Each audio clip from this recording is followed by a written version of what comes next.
On today's episode of Real Hoop Hours, we are getting straight into things with Zion being back in the league and also a little bit of Fox Sports drama. After that, we got Team of the Week and then right into our Real Hoop Hours segment, which is how have the early 2000s, that era of basketball, affected the way that we view the game today? After that, we got our therapy session where we'll be airing some stuff out about our lives from the past week or so, and then our starting five draft of the week.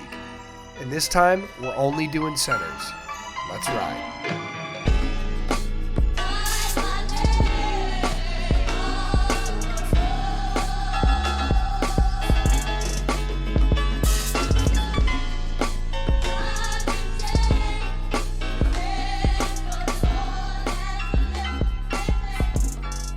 Welcome to the Real Hoop Hours podcast this week. How you doing today, Nick? Doing all right, man. Living the dream. A little under the weather. I've been sick since like Thanksgiving, but it makes my voice sound really deep. So we're here for it. Yeah, real radio voice, ready to go. Yeah, I'm a few clicks down. But I don't like waking up feeling like a dried out peach every single morning because I've just been breathing through my mouth the entire night.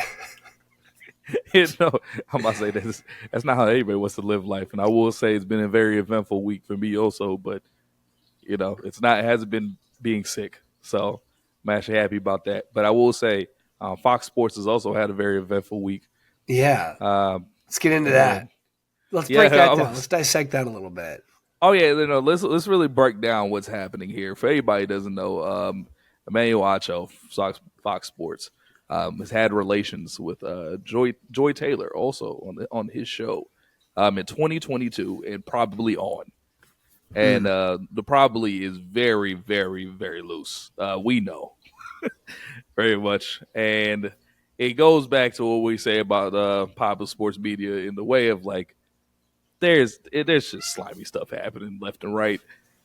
And the actual sports personalities don't get to be shown the way that we really needed to. And it's crazy that Emmanuel Acho is a person to start this discourse. It is actually kind of insane to me that we haven't heard anything from Stephen A.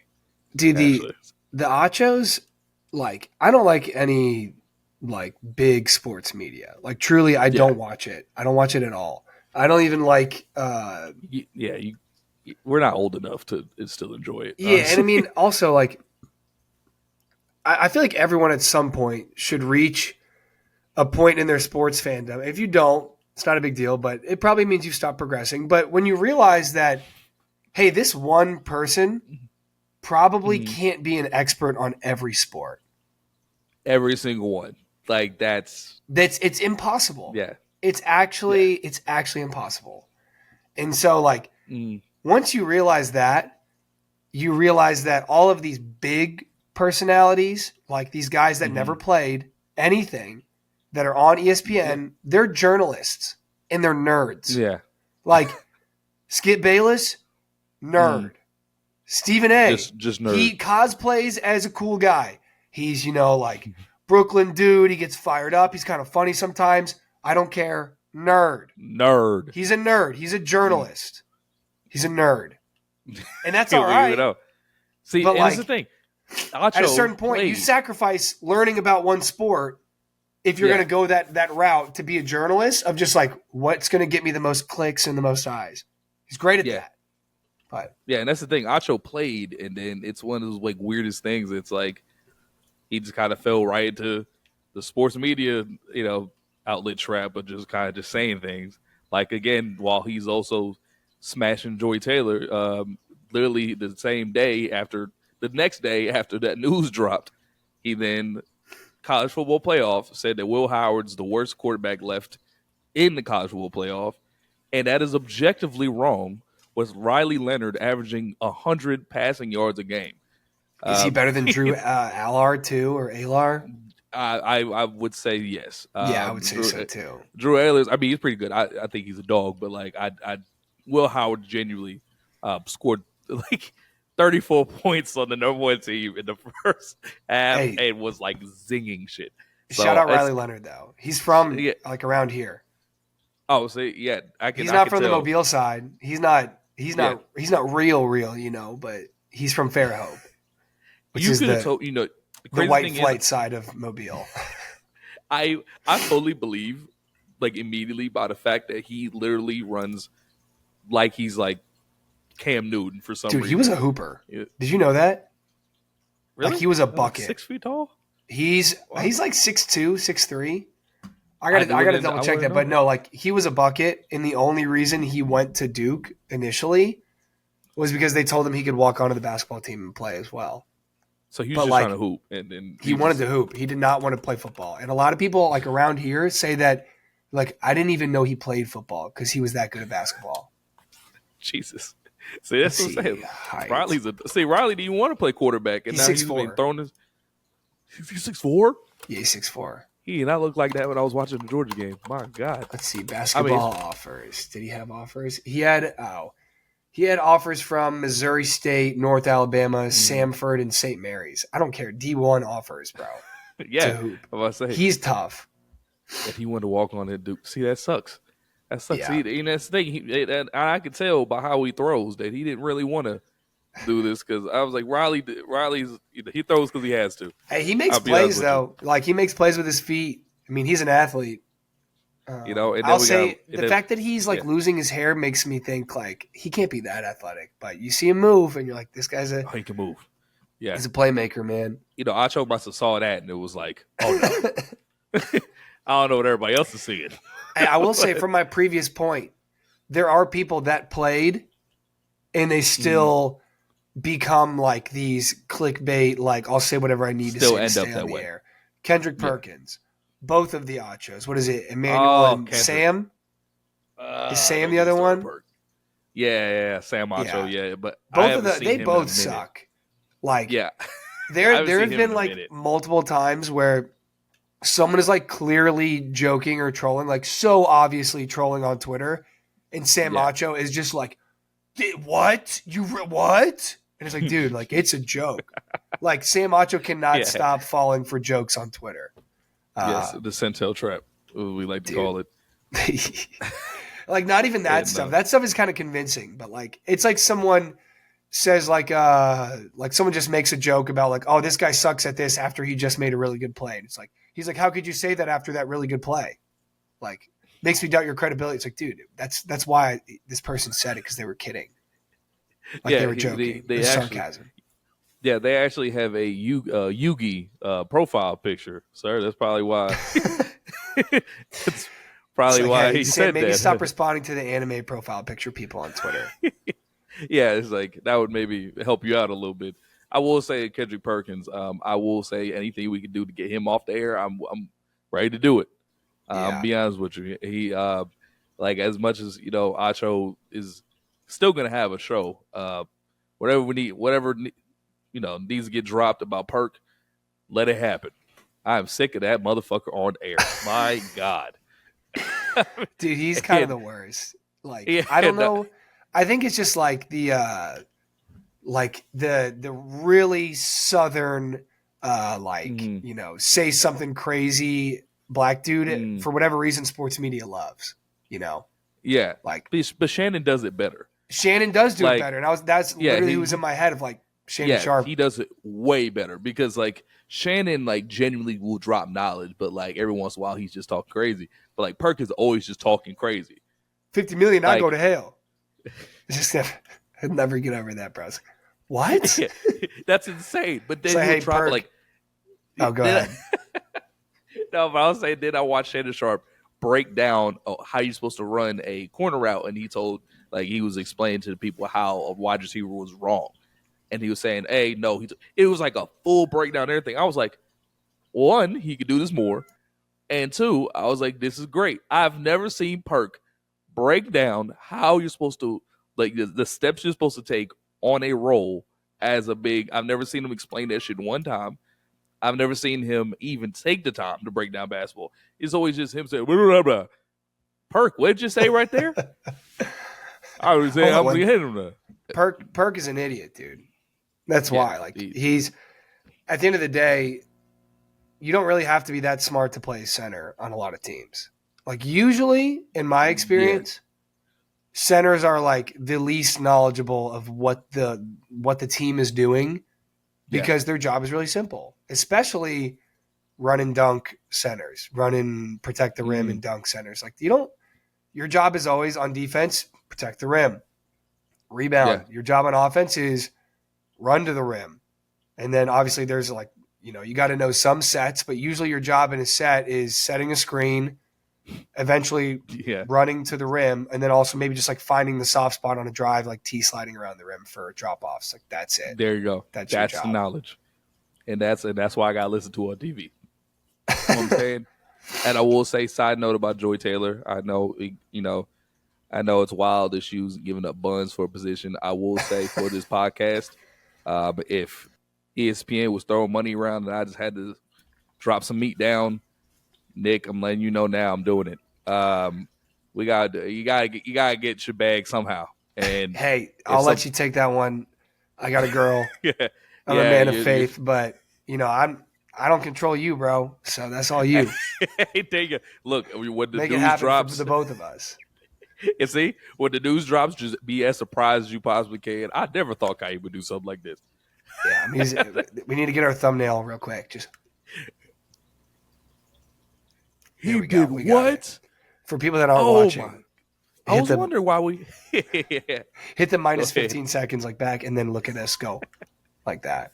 There we go. Yeah, get the thumbnail going. But yeah, just be surprised. That was good. Disclaimer to any media executives listening: he will quote drop meat for that for the 10 a.m. slot. If y'all ever check onto this podcast and wonder why all of a sudden we have a studio, you know what happened. All right. If all of a sudden the video quality goes up by a ton, you know what happened.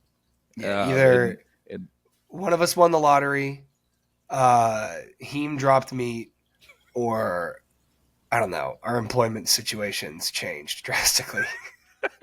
And also our workload dropped drastically. Within weeks. Yeah. So take that for what you will. Joy, I understand, ma'am.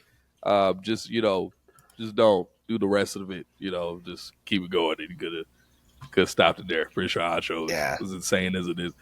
And I hate that she took our opportunity on the show like that. Because now it's like, oh God, the show sucks, and now they're just begging.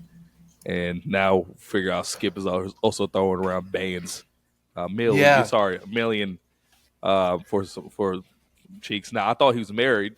He is married, and he always talks about he's like, my wife is great, but she knows she'll always come second to my work. I'm like, oh my gosh, and she comes second to some other woman too. Yeah, I mean that 1.5 mil. She's third. Yeah, she's 1,000% third. She's probably fourth. He probably was gonna split that money up between two of them, and then he's like, you know what, the other one called out. Let's just go ahead and I don't know. Skip, wild man, but that's crazy. Some more basketball. Yeah, but again, some more basketball stuff. Zion, because of Zion, yes, another man built like Kendrick Perkins. Dude, it was man. He's I'm glad to see. I'm glad to see he's on the court though. I mean, me too. The NBA is just more fun when Zion is playing. Yeah, and I hate that. Like, I remember I saw that he came back, and I was like, "Oh, Zion's back!" I got so happy, and then I remember the Pelicans were like, absolutely awful. But BI's back too now. Yeah, I think. But I think they're already in. Like we talked about last time, they're already ready to ship everybody out. So, kind of I think this is a good excuse for them to do something they should have done a long time ago. Mm-hmm. Is trim the fat. Yeah. I think you say everyone's on the board just to if you don't trade someone, it's like, okay, they want to keep me enough. I know, I guess saying someone's on the trading block if they were your franchise player last year. Yeah. Can't feel good, but at the same time, field calls for everyone. Maybe you do want to blow it up. Maybe you get a good enough offer where you're like, man, we could kind of do a little Timberwolves thing here where we kind of hedge our bet and we move Cat for to unload a contract essentially, and just okay, let's just get picks and try to see if we can get this thing going again in the right direction. But Who did they play last night? Last night. They Oh, played yes. the Timberwolves and they lost. Timberwolves. But Yeah. Zion had 22, 6 and 4 in his first game back. First game. First back. game of the year, right? Has he 360 played? dunk on a steal. I don't think he's played the season since the play-in. No. He hasn't played the season. This is his first game. Since the play-in last year, he has not played. Yeah, and it literally was like, it was a holiday, bro. Like I literally was watching the game, and and the energy in there was absolutely amazing. Yeah, I'm really mad that he's injured all the time because legit he's like the league's just better. Like him and Ja to me brought so much energy to the NBA that it's like if Zion was healthy, oh my god, they're just fun, man. They're fun. yeah. And you know what? You know why they're fun? Because they don't shoot 12 threes a game, bro. Let them hear it. Isn't that crazy? Isn't that just, excuse me, fucking insane? That the two guys who just get downhill and do crazy shit in the paint, everyone loves it when they're healthy and they're in the NBA because it's more fun. Yeah, they're standing out shooting a million threes. It's fun, right? Don't y'all love this? Yeah, I mean, there's a balance.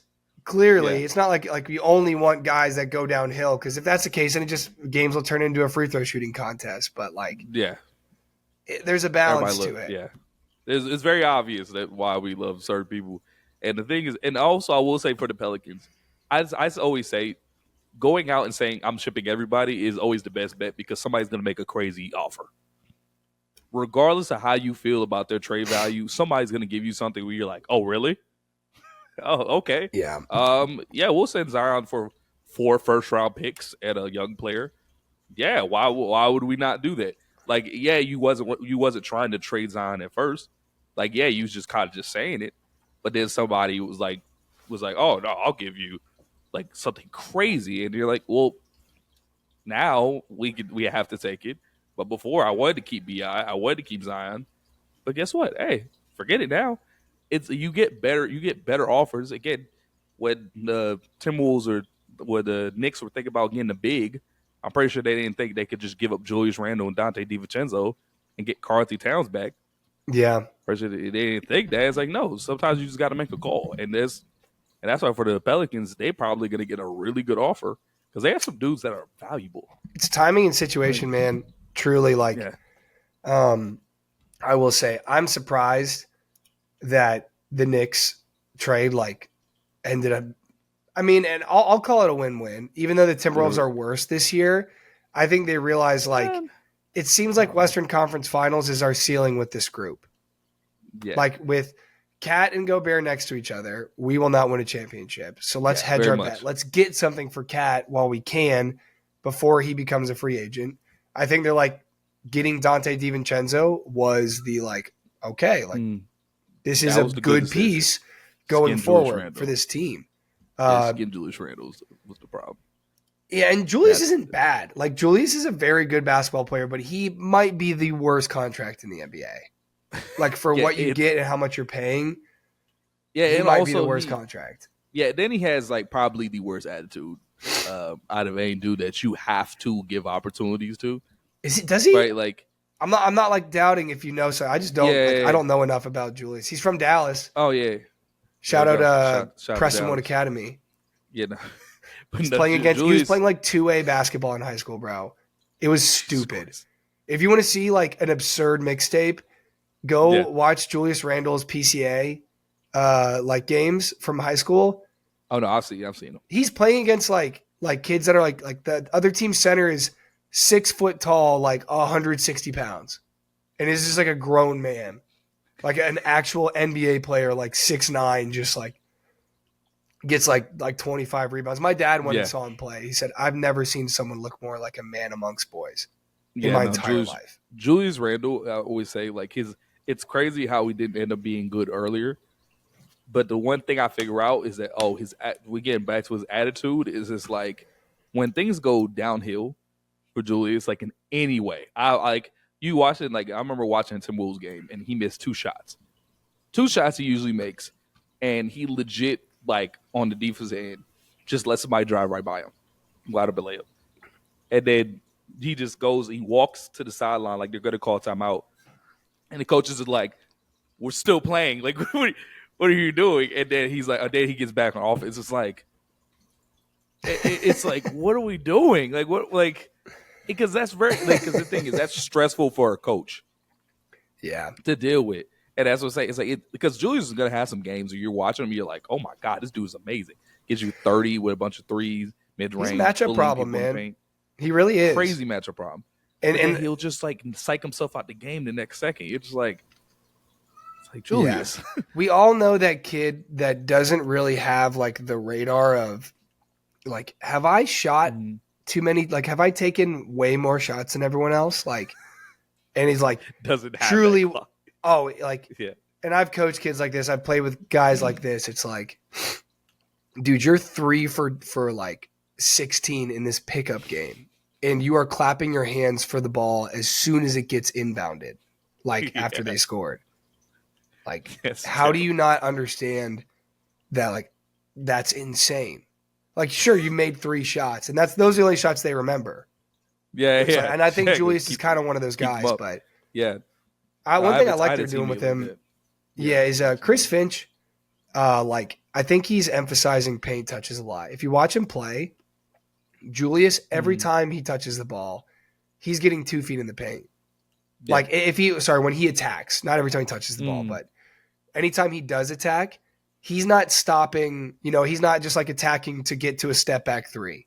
He is attacking to get within 10 feet, get 2 feet in the paint ish, you know, somewhere within that area.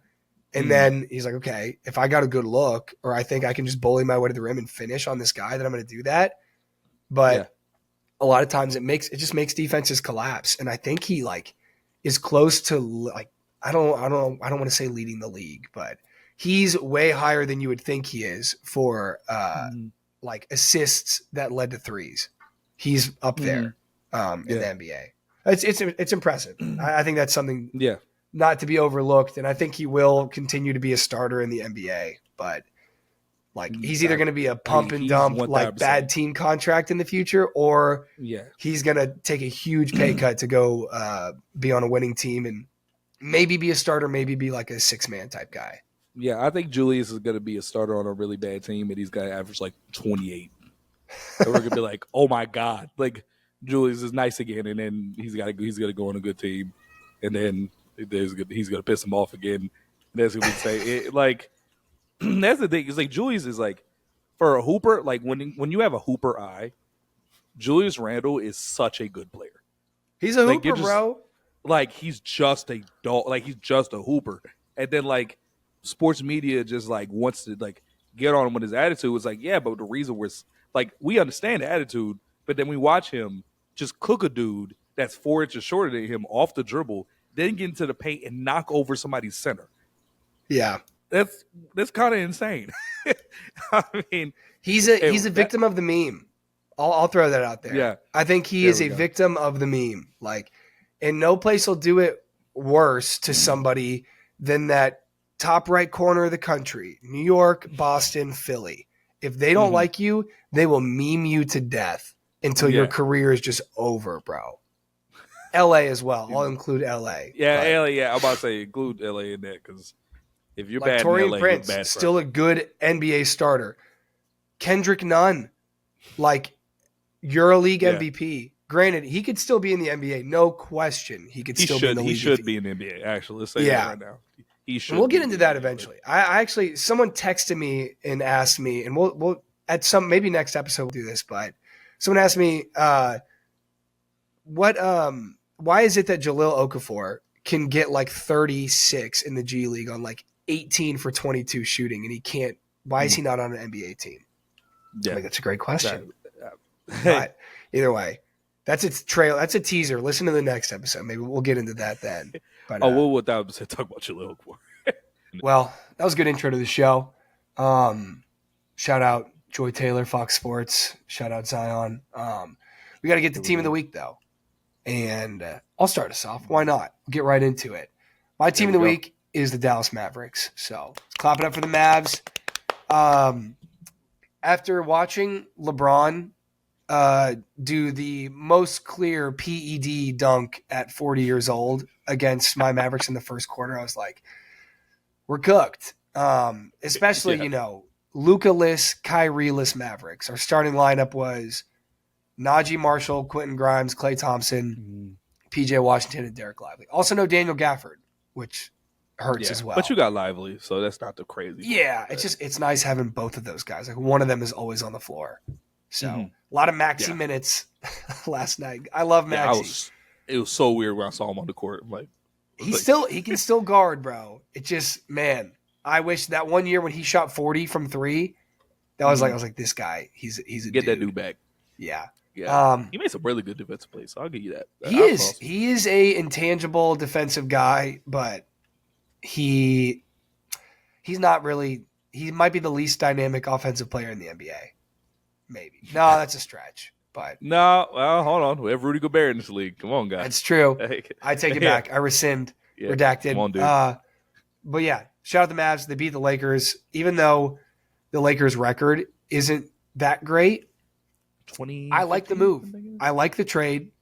I like, you address more of the issue that you still have post-draft that you addressed, in the draft. You need guys that can knock down catch and shoot jumpers. And also, I do like JJ Redick essentially saying we like Austin Reeves and Max Christie as our lead decision makers, and LeBron, of course. But like we trust Austin Reeves, we trust you to play the 1. Max Christie, we trust you to play the 1 as well at times. But I think Reeves is a phenomenal decision maker. I will say he showed Lakers, it since D'Angelo got shipped out. He showed it. Oh yeah, I will say for the Lakers, they've been trying to take the ball out of LeBron's hands for like 4 years now. Like they've actively been trying to we're gonna put him off ball, and then the season goes on, and then they kept losing, and then they just had to give the ball back to LeBron, and then now that Austin Reeves genuinely looks like a good decision maker, I feel like we're finally here now. Took again 4 years too late, but we're finally here now. And even with that, I feel like the Mavericks played such a great brand of basketball yesterday where I'm like, is this what Jason Kidd wanted to do the whole time or something? He was calling plays, and I know you can attest to this, Nick, where he had Quentin Grimes on a flare screen and then had a ball screen action happening on the other side. And then the flare screen actually ended up getting open late in the play as the ball screen as the ball handler came back to the middle of the court. I'm like, what in the world? I was like, this is great action. I almost lost my mind. I'm like, who is this dude? And he can get in his bag. It's crazy to me. It's that former point guard head coach that doesn't want to micromanage like great basketball players. Yeah. And I get it. I think it is a philosophy. And he does it every time Luka or Kyrie's out. Like, he can get in his bag. He can call some plays, man. We have the personnel to like run a lot of different types of offense. This team is deep. This is the deepest Mavericks team I have seen since 2011. I said this. I'm on record saying this before the season even started. Multiple times. Multiple times. Deepest Mavericks team I've seen since 2011. And still, our 2011 rotation was pretty much 8-9 guys, but we could go deeper if needed. And of course, Caron Butler gets hurt as well, the only other All-Star on the team. There we go. But man, when you have 2 starters, when your 2 best players are out, and you still have a guy that can shoot the ball 16 times a game, feel really comfortable, Spencer Dinwiddie. You have a heady 2-way like point guard playmaking, like Swiss Army knife, Najee Marshall. 2 sniper flamethrowers, Quentin Grimes and Klay. And then still a solid supporting cast off the bench. Like Jaden Hardy can fill it up. Omax can give you something. Maxey is a plug-and-play defensive guy. What's that? I think he had 4 threes yesterday. I think Hardy had like 4 threes or something yesterday. He can fill it up, bro. I mean, he can get buckets. And then he had a few just ISO like possessions. I'm like, what in the world? I didn't know. Like, I knew he was like that because it's the NBA. Dudes are always better than what they show. But like, that is his thing, though. I He's know like it's that a easy for volume him. scorer, fill it up guy that just happens to be on one of the deepest teams in the NBA, Yeah, especially like it was guard so wise. easy for him. That was what surprised me is I was like, it was so easy for him to get to the basket. Where I was just like, why doesn't he do this all the time? But I forget he plays with Luka and Kyrie, so he doesn't have the same opportunity. So it kind of explained itself. But Yeah. I don't know. I kind of wanted to not to take him off the Mavericks, but I kind of wanted to see him in a situation where they want to give him the Oh, me ball. too. I'd be if we I mean, traded I'm not him, gonna lie. I would be like, I get it. Like I'm happy for him. Like Yeah, obviously, I'll root for him forever just because he was a Maverick for a long time. yeah. But before we stop talking about the Mavericks, because we do have to move on, but I just wanted to mention, you know who's still not healthy? Who? People forget Dante Exum. Huge part of the Mavericks run Oh, last year. oh, what? Still Wait, hasn't played a game. I thought he just was on the team or something. Okay, No, he's just that's hurt. I think oh so. god. I mean, maybe I'm. No, he's just hurt. No way we Wow, just so like shipped him out for nothing. Yeah, not ready to play. Apparently he's like close because I'm seeing news articles that are like not ready to play this Tuesday. Like not yet, but yeah. Wow, that team just gonna get deeper. That's yeah, actually insane to me. And I guess that will lead me right into my team of the week of being the Cleveland Cavaliers. clap it up. Give it up for the Cleveland Cavaliers. This is now the third time, I think, on record that the Cavs have been my team of the week. I was forced to when they were undefeated for two straight, for when it was 14-0, I'm pretty sure, was when they got knocked off the first time. Uh, Yeah, you just had to keep picking him until they lost. yeah, I had no choice. And the Cavs are now 29-4. Jeez, And I'm starting to believe. Call me crazy. I know everybody's sitting there saying like, oh, they're they're just winning games or 20, whatever. 2013 Hawks or whatever. Yeah, 2013 Hawks joke. I'm like, bro, y'all don't understand how good this team is. Like, just watch the Cavs play one basketball game. I'm telling you, like, tell people this right now. It's all based on Darius Garland. If he plays well, the Cavs are like legit the best team in the NBA. And I've said this like way too many times, not on here, but on my page of, hey guys, if Darius Garland, if he's bad, all right, this whole operation is so much worse. But if he plays good, he's a great passer. So we're talking about a dude that's creating points left to right, and he's a great shooter, and he shoots crazy shots. Which in today's NBA, if you have a dude that can efficiently make step backs and crazy one-on-one ISO scoring opportunities, they're going to make you so much better because it makes the other coach on the other side have to sit there and say, "Oh, we just got to live with a dude dropping a random 20 off of good And defense." and I like that point. I want to say like with the way they play and because of who Mm-hmm. their coach is. I say a lot of times there's a lot of bad coaches in the NBA. There's a lot of copycats or not. I don't even call them bad coaches. Just guys that like Mm-hmm. aren't good enough to make the most out of what they have personnel wise. They can't Yeah. match a personnel to a philosophy. Mm-hmm. Kenny does that really well. And I think the Cavs Mm-hmm. were a perfect situation for him because they were this like they have the personnel to be this high octane offense team, but JB Bickerstaff was like, no, we're gonna like grit and grind and guard, and then we're gonna Mm-hmm. like hope that Donovan Mitchell explodes for 50. That's our strategy going into the playoffs. And Yeah, yeah, it just wasn't like, sure, like you can try that, but with the way Kenny plays, like we're gonna run really good stuff for yeah, 20 seconds, and then we also have two guys that can just go get a bucket at like once the shot yeah. clock hits 7 if needed, you know. Exactly. And that goes If to your if point of like you can guard everything perfectly, and the odds are you're not. Like that's just the reality. yeah, Like they're that good offensively where you're not going to guard everything perfectly. They're going to get a ton of good looks, and then even when you yeah. do, they're still going to hit something. You know, they're That's going to hit a lot of these like you throw your hands up and say, okay, what are we supposed to do there? We played perfect yeah. defense for The cat the 24 Cavs seconds. the Cavs generally have a good 20 something points per game, where you just sit there and just like, okay, so what was the, well, like, what did we do wrong right there? Nothing. They legit just have off like, and then on top of it, you can throw like Evan Mobley in there, who's starting to become a better offensive player, where he just starts making stupid shots every once in a while. Where it's like that is a when you have dudes that can do that consistently, that's a top tier team. I'm starting to believe in it, and 29-4 should tell you to believe in it. I Yeah, don't. 4 losses is Again, nuts, dude. At this 4 point in the year, losses. What? Like we're in January. They have 4 yeah. losses. I'm a believer. All right, say it like that. And if I get bitten, I don't give a damn. All right, I'm a Wizards fan, so you can go back to that. I believe in the Cavs. I genuinely think that this is a team that can win the NBA championship. Let's And check in on Isaac Okoro. oh, Sorry to the most interrupt.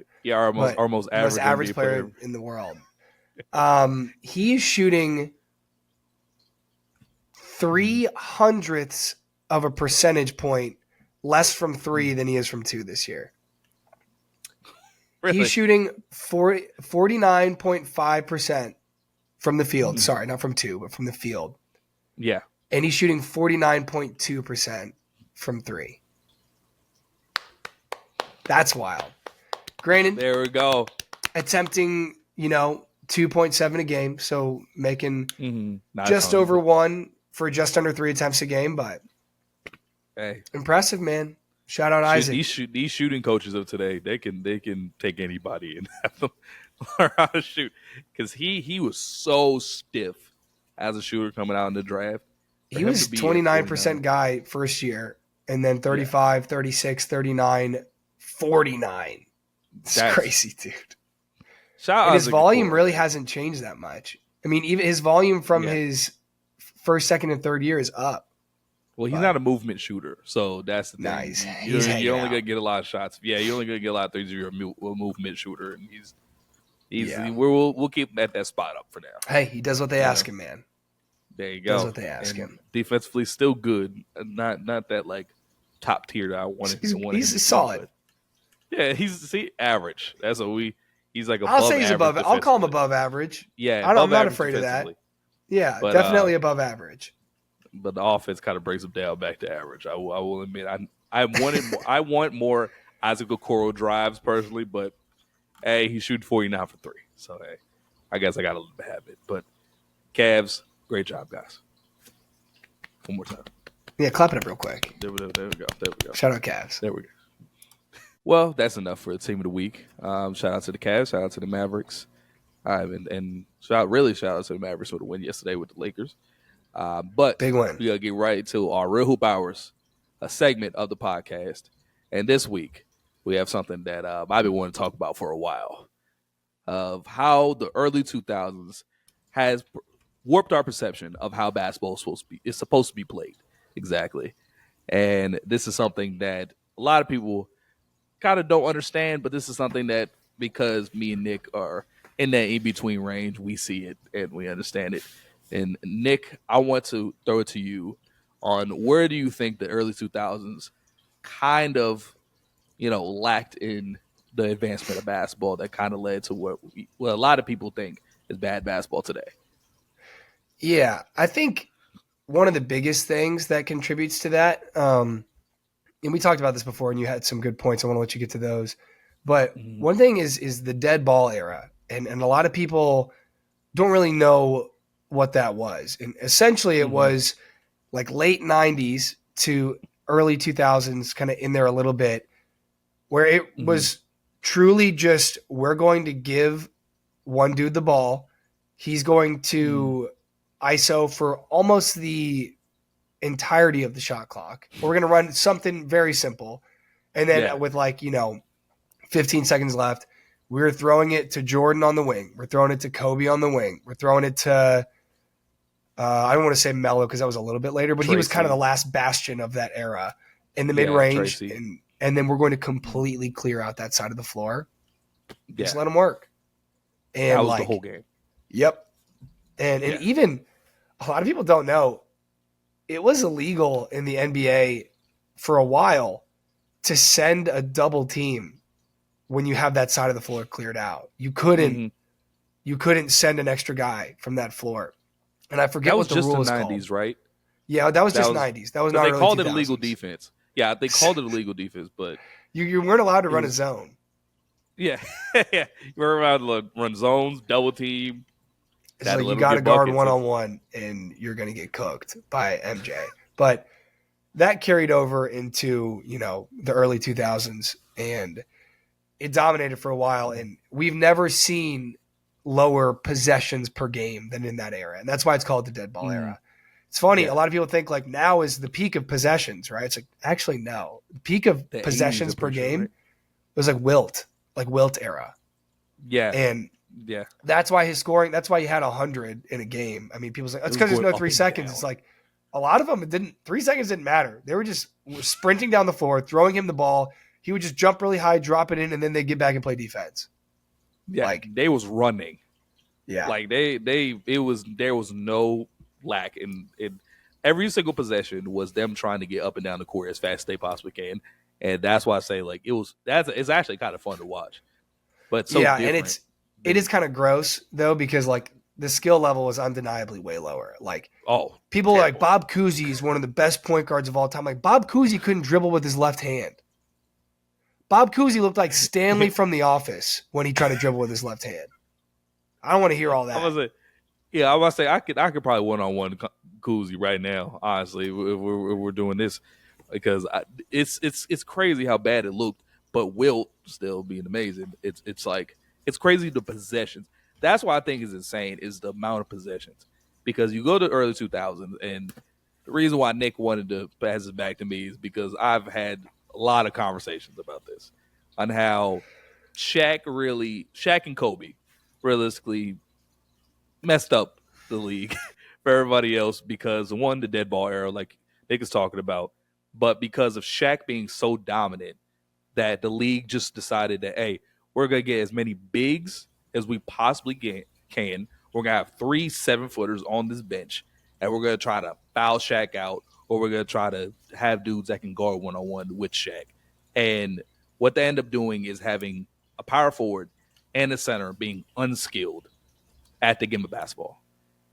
And that's one of the things why I say the early 2000s kind of messed up what we thought the power forward position was really supposed to be, when Tim Duncan and KG were exactly what the power forward position was supposed to be. The peak of it, for sure. The peak. Yeah, that's what the mold should have always been. Not just the peak is what I tell people is that KG was this do-it-all power forward that can dribble, that could pass, that could take it up and down the court. It's like there was dudes back then that could have did that, but you told them to just be big and stay around the basket. And that led to, again, an era where you have to clear out a whole half of the court, which genuinely, if that was like the standard today, that would be probably the worst. I mean, I don't even think you would even be able to watch that level of basketball. And that's why I say it's the perception around the early 2000s, because it was so cool, kind of leads to how people don't like today's basketball, because it's a heavy ball movement, heavy dribble drive, domino offense. It's based around like basketball concepts that the Spurs tried to emphasize during the 2000s, 2010s. And a lot of people don't like that. And that is what the Spurs did, is they pretty much play the same as the Celtics do right now, but they don't have 5 dudes on the floor that can shoot the 3 ball every time. Yeah. Like Tony Parker, okay shooter, serviceable. Tim Duncan, not a 3-point shooter. I mean, probably could have shot it. Mid-range shooter. Yeah, like he if they would have let him, if the game was where it is now, they would probably be like, yeah, Tim, just start shooting a lot of threes. And you had Kawhi, who was not, at that point in his career, was not like a reliable catch and shoot 3-point guy. But I mean, they got a lot of layups out of it. But it's the same principles. It's all heavy dribble drive, like pass up a good one for a great one. And it's just different results. But I do want to touch on the coolness factor. And this isn't like this like deep hoop shit, convo, but there's something to be said about like I follow this this Instagram account. It's called Old School Hoops, and it's just like pictures of like it's always a slideshow of like dudes walking in through the tunnel, or like on the court, whatever, wearing their baggy shit, like, and it's always got some like Biggie song on there or some Pac or something or like Yeah, Eazy-E, bro. And it's just like, damn, that was cool. It was really cool, bro. yeah, they was cool. That's the thing is it's like I think because also the influence of social media is that now we actually see these players like as like regular people in a way like if Kobe and Shaq's era of being rappers while also being the best players in the NBA, it's like they were godly. Like these weren't regular. There is no regular element to both of them, Shaq's and album was that trash, bro. yeah, I never had it. Hey, I never got the time to listen to it. Actually, It's trash, I, bro. I've seen I see the video of Kobe rapping with like I think it was Brian McKnight or something. I was like, what happened? When did he have time to do this? Hey, we got rappers in the league now, bro. We got. Yeah, I mean, Jello's not in the league, but you know, he's still rapping. I could imagine like think of it like this: if LeBron was making mixtapes, I think that would add to it. Honestly, that would be that would be pretty cool. Actually, He's we gonna need LeBron to get on that. he's gonna do that at some point. At some point, he will. Like, he's gonna retire and get really bored and be like, "I think this is just like the next evolution of LeBron James," and he's gonna have like some big announcement about how he's doing music now. It's And gonna sound like terrible. Freddie Gibbs. Yeah. It's gonna just sound like he's part of fucking Alchemist. I'll never forget LeBron thinking that he invented deluxe albums. Yeah. And that, like, I forget what it was. It was like that barbershop It's conversation thing. Is another one. And he's like, so you dropped the album, and then like a few weeks later, boom, another like 3 more tracks on it. It is a whole new album. And like 2 Chainz is literally like writing on a whiteboard like deluxe album. This like is as crazy. he's saying that, Yeah, like that Yeah, exists. But everyone's like, no way. Everyone's like, whoa, that's a good idea. It's like, dude, come on, man. I will say, if LeBron brought up any idea, I'm acting like it's crazy. Yeah, I understand. He only just brought up a deluxe album. I would have sat there like, straight YouTube clip. Dang, LeBron, you really think that's crazy? And that's what I'm saying. Like today's NBA, we need our dudes to be cooler. You know, we need our dudes to act like they're inventing things. You know, you know that's the difference. Maybe that's what will draw in some of the old heads a little bit. If we had Shai Gilgeous-Alexander just rapping on beats for no reason during halftime. What a pro wants, what a pro needs. I need a deluxe album with Shai and Chat. Yeah. Just doing covers. Chet's already done one. I already know. He just hasn't released it because of the allegations. So I already know Chet's done one. That's the crazy thing about it, is that the coolness of the early 2000s was what carried it a lot. And it's something I've say a lot of times, because I actually want to lead us into the one person we need to talk about that really did this, and I already talked about it, but Kobe Bryant, he's the person that kind of messed it up for the stars of today, because Kobe Bryant, which anybody that's watched him knows, would literally have the ball, 16 seconds left in the shot clock. He would hold it, dribble, and then there would be a double team, again, because they was allowed to, and then he would spin away from the double team and do that consistently. He would do that all the time, at least twice a game, where he would spin away from a double team. And if you did that in today's basketball, everybody would lose their mind, because that means you're messing up an opportunity for somebody else. And Kobe used to do that so much, and people thought that that's how stars were supposed to play basketball. And the thing is, it was so cool, because you're seeing this dude make all these crazy shots, and he's spinning all over the place and dodging through 3 people, and then you're like, well, they scored 80 points. Like, that's crazy, bro. 80. Yeah. That was a crazy time in basketball. Like, final scores, like, and that's your final tonight from the Staples Center. 87-82, Lakers on top. And it's like, what? It's like 50. It's like, that's because they were playing defense. I'm like, no, it's because there were half the amount of possessions in the game. And keep in mind, they still shot 49%. Keep that in mind. That was 87-82, still shot decent from the floor. Yeah, that is like 30%. That is some real, like, old head dumb shit that always happens, is they're like, man, the numbers are so high now because no one's playing defense. I'm like, no, that's not No, why at they're playing all. so Like, much defense actually. they're playing as much defense as they're like, one, the rules changed. Two, there's just more like shots to be had. You know, Yeah, more available shots also. field goal Yeah, percentages Kobe. are, Yeah, I believe, higher than they've ever been. Three yeah. point percentages are higher than they've ever been. 3 point percentage 1,000%. Yeah, Yeah. So like, it's Kobe. If Kobe would been, if he would had to pick to play today's era or back then, he would pick today, where he can actually use his mind rather than just clearing out half a court and just isoing for most of the game. It's like there wasn't a lot of mental processing from these stars, and that was where I say a lot of times that's where a lot of people get mad at today's game, like Jason Tatum, of like, oh, he's just playing like a role player. He's not isoing 3 times in a row. Why is he not doing that? Why is he just passing and kicking?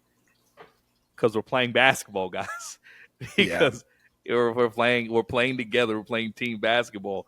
And again, that era just had such a grip on a lot of people. Because again, you're definitely supposed to love Kobe Bryant. You're supposed to love Shaq. You're supposed to love Tracy McGrady. You're supposed to love these players. But at a certain point, we do have to admit that that wasn't optimal in any way possible. And again, when you look back at that with no nostalgia, that was some rough. I That was a think rough time for basketball basketball. fans, like, I'm convinced that like 95% of people who are like, oh, I'm a big NBA fan, they don't watch games. They watch Yeah, highlights. And yeah, it's like some one thousand people are percent. very straightforward. Like, yeah, I really don't watch games, but I love highlights and the highlights are dope. So like I don't think anything's Mm, wrong with basketball now. I don't think anything's ever been wrong with it because the highlights have been sick always. Like, yeah, I mean, ISO always. ball does make for some really cool highlights, but it can make for some really hard basketball to watch.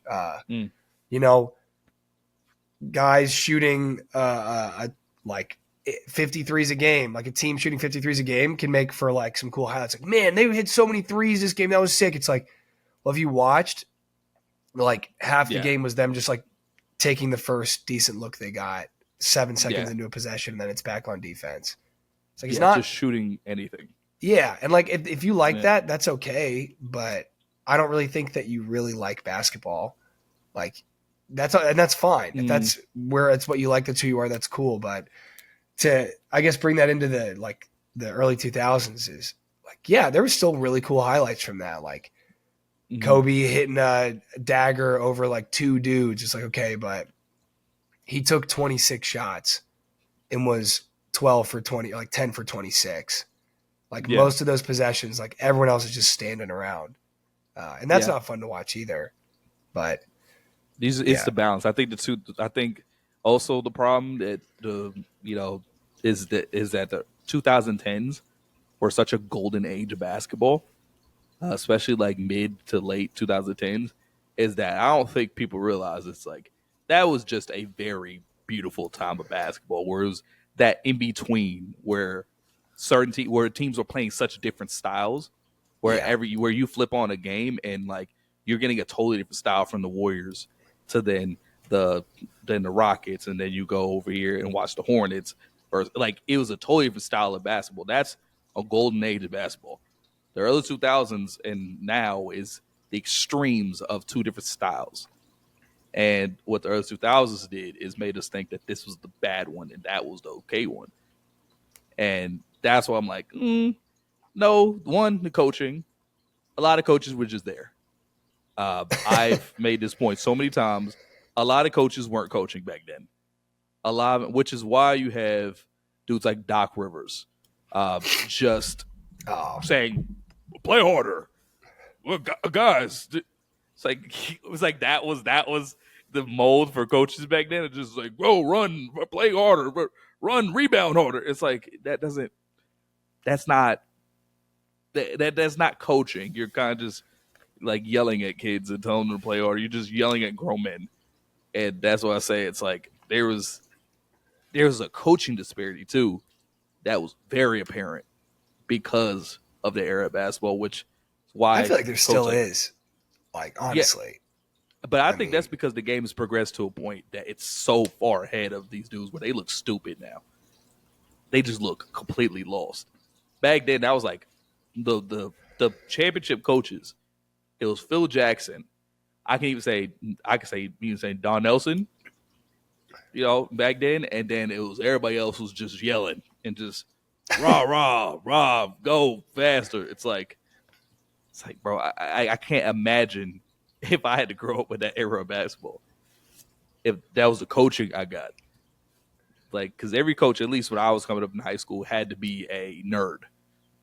Like, you had to have plays in your Duffy, you had to have 5 out, 4 in concepts in your bag at all times. Like, that's a rough era to like grow up in. I yeah, think that's basketball. it is like, here's the thing though. Coaches coming out of the dead ball era where like we give the ball to our best ISO scorer, like 80% of our possessions is how they end, is just that person taking a shot. Um, you don't have to do Mm. much. If that's like the best, that's the most efficient option. Yeah, Like we can get as mad as we want about basketball today. It's like everyone's just shooting the three. It's like, well, and then there's not enough proof that it does work for everyone to be doing it. That's the frustrating part. mm-hmm. But if it did work for everyone, I can't be mad at that. If the best thing Yeah, to do as a coach is to just be simple and like, okay, let's run some simple action. And if we get something that, we like out of that, awesome, we'll take it. But if that breaks yeah, down and there's 10 on the shot clock, let's just give it to Melo. Let's just give it to Tracy McGrady. Let's just give it to yeah, Vince Carter and clear out. Like, I can't be upset with that. yeah. But I am, yeah, and I will say on here, I am personally. I've talked to my uncle about this. That I think it's very lazy coaching to sit there and run a extremely simple like screen, like pick and roll with your point guard who's not trying to score. Mind you, he just did it just because, and then sit there and be like, well, looks like it just ended up in Kobe's hands again. Sorry, guys. And then I'm going to Kobe call you shoots out, like the though. 30th time. Yes. That's essentially D'Antoni's philosophy. That's a 7-second offense. We're going to run a high pick and We roll. hit the quota again. All We're right. going to run a little Spain pick and roll. And if it's there, if it's like really there, we'll take it. If not, just pull it out and let James Harden isolate. Yeah, that was Rockets and D'Antoni. But my rebuttal to that is the point guard was trying to score. I've said this over. You could watch back then. Those dudes were not. Their jobs were not to score. And what 7 seconds or less pretty much is trying to do is get the best opportunity in the beginning of the shot clock, because that's where most teams give up a lot of open opportunities. I guess the difference is your point guard wasn't the dude that you were going to kick the ball to at 10 seconds to isolate. Yeah, back then, very much. Maybe early 2000s, like Steve Nash. Yeah, that was the dude. And they really weren't in like kick it out to isolate with Steve Nash mode. That was a Harden philosophy. Mm-hmm. Steve Nash was like, he was making a play on the pick and roll like 90% of the time. Like there wasn't a lot of something. Exactly. Whether it's him scoring or hitting the shooter that pops up afterwards in a Spain pick and roll, or hitting someone helping from the corner, or the lob. The lob was the most deadly thing because he had Stoudemire. But James Harden, like he could get downhill a lot, but he wasn't like, okay, I'm about to force this. Like if they switch and I get a big on me, I'll just ISO. And Mike D'Antoni was just like, cool. It's efficient. Now that I think about it, I wonder how insane of an idea 7 seconds or less was back then. Right? Like now that I think about it, it's like that had to be an absolutely crazy idea to pull out of nowhere. Oh, he's like the Nikola Tesla of basketball. Everyone's like, what? What are you talking? You're doing what? Like, that sounds insane. It's like you're holding the basketball? What? Like whoever like discovered like that we can like harness power from like nuclear or whatever, like have nuclear power plants. Like Mike D'Antoni was like that. Yeah, I wonder, like, because that's why I say D'Antoni's so weird. It's like, how did he watch every NBA game coming up and it was like, no, I want this all to happen in the first 10 seconds. all this basketball stuff, all this like wait till the end of the shot clock. Forget that. I need this all Hey, done in the first 10 seconds of the shot clock. What innovation. happened to this man? Got to think Innovation. outside of the box to innovate. Innovation drives And change, there we go. success. I And don't he's know. the reason why we're here. Yeah. If again, if you get one thing from this podcast, Dan Tony is the reason. And if you love today's basketball, if you hate it, blame Mike D'Antoni. Is all his doing. And again, just to kind of just conclude it, as much as I, you know, talk crazy in the early 2000s, I admit that it was mad cool, and the stars were stars in every way of it. But Yeah. the actual game itself, I feel bad for power forwards back then. They weren't they weren't even allowed to play for real. he Shout was out there for Lawrence defense. Funderburk. All I would time, say, just I feel like power forwards back in the early 2000s were like the equivalent of like the football player on the high school basketball team that's like the backup yeah, 4 or 5, and it's just like he's just a freak yeah. athlete. He's 6'5". He's like the D end with like a Power 5 offer, and it's like, hey man, you want to just come be big over here? You want to just be an What just athlete? hit people, man? Yeah. Yeah, Never forget the Plano West team growing up. Real like high school hoop heads, guys that obsessed over high school hoops. Remember the Plano mm, West team with Mickey Mitchell, DJ Hogue, mm. Tyler Davis, Oh, I forgot about DJ Hogue. Okay, DJ that's Hogue. mm, And then that was the 5. So Mickey Mitchell was like a 6'6", like white boy, like dimer, like mm-hmm. he was tough. Went to Ohio State, never did anything there. But Yeah. Weirdly, do anything. DJ Hogue and Tyler Davis both went to A&M. Who else? There was someone else on the team, but I will say their starting 2 was the running back on the football team, and his name was Soso Jamambo. And this dude he was not a basketball player, but they would just Yeah. say, go out there and guard the other team's best guard, and then he would just run in Mm. transition and make layups. So Had a hold on. scholarship to UCLA, lost a scholarship because he got like cops showed up to a house party and he ran away from the police. Or no, he got in a car, tried to drive away, crashed the car. And I was thinking like, bro, Dan ran away. Okay. you're the best running back in the country. Run. Run.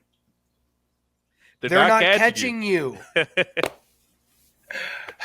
that's kind of what you get paid to do, don't you? It was so. Wait, so it was Soso Jamambo. So Jamambo. Jamie, pull That it is up an for us. insane name. All-time I'm name. what? So Jamambo. where is he I now? get that on a T-shirt. What the hell? That's amazing. Oh, he did go to UCLA. He ended up going to UCLA. Yeah, and then that happened. Yeah. I don't know if he did brother, anything. Brother, you're the best running back in the nation. They're not catching you. It's crazy. They get closer, just stiff arm the gun out of their hand. You all good. Oh, I found the article where he got arrested. And just to confirm, he did not run. No, he got in a car and drove away. And, yeah, that's disappointing. Okay. I guess the car is faster than on feet, but they can't see you if you're on feet. So, and I'm guessing it's at night. So, yep.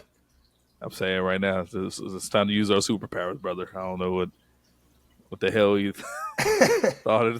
I don't know why the hell that was the idea. I guess he was scrambling. Sorry. I guess he was scrambling. Just he was It says he was with a girl, so he wasn't leaving Shorty behind. Shut up. Oh, he's just run, man. Either way. Should have been insane. Should have. All right. Well, that's enough talking about the early 2000s. Shout out to Kobe Bryant. Always love you, my dog. But we do have to get into our therapy. Just time for us to get something off our chest. And Nick, I'll actually let you start because mine does hurt the soul a little bit. But okay. I'll let you start with some therapy, man. Mine is good. Mine is an encouraging story. I'm gonna call this one a butt slap. Just like good on you. I'm gonna give myself a little credit too. But so we played a game last night. I feel like absolute ass. It's my head is just so congested. And the game was an hour and 15 minutes away, which sucked. It started at 7, so game was over at like 9. I got home at like 10:15. But so we get there. The high school team that I coach, I should probably give that context. I'm just on a high school coaching staff, just a varsity assistant. And our team this year has really struggled to score. And it's like, it's been tough. It's been tough for everyone because we'll have these great practices where like we look good, like we're getting to our spots that we want to. We look more comfortable. We're knocking down shots, and then we get into the games, and it's like nothing falls, nothing. Yeah. Like we smoke layups. We can't make free throws. We'll start games like 0 for 10 from the line. Like it's bad, but Jesus. we have good players, and it's like we'll shoot free throws in practice, and like guys knock stuff down. Like guys make plays in practice. It's like a stark difference. It's definitely like a mental thing for us.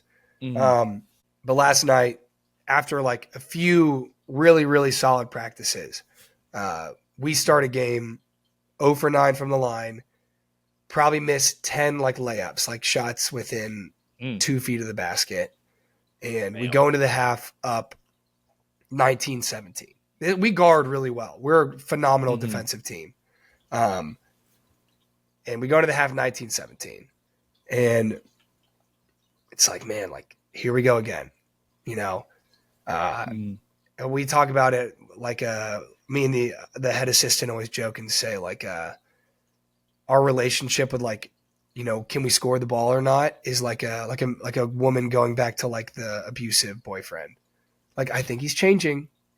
Like I think now he's good. Like now this time it's gonna work. And then we go into the game and it's just like he didn't show up to our dinner date. You know, he started drinking again. Like it's just bad. But we go into halftime. Our head coach jumps him a little bit. Like we just got, you know what? There's nothing else we can tell you. Like it's just, are you going to be mentally tough or not? Are you going to be mentally tough enough to make layups and to hit free throws? And like dudes responded well, came out with the mentality, but like still we weren't seeing like what we know we can do. We're still missing some layups. Like we were going to the rim tough and strong. There wasn't a lot of like, you know, for lack of a better word, ussy footing around the rim, you know. But this kid comes in off the bench. We call a timeout. One of our football wide receivers, like tough kid, comes in off the bench. And I said, player X, I said, dude, you're tough. You're strong. Yeah. We're doing dribble drive stuff right now. We're just going to be in our dribble drive motion, essentially.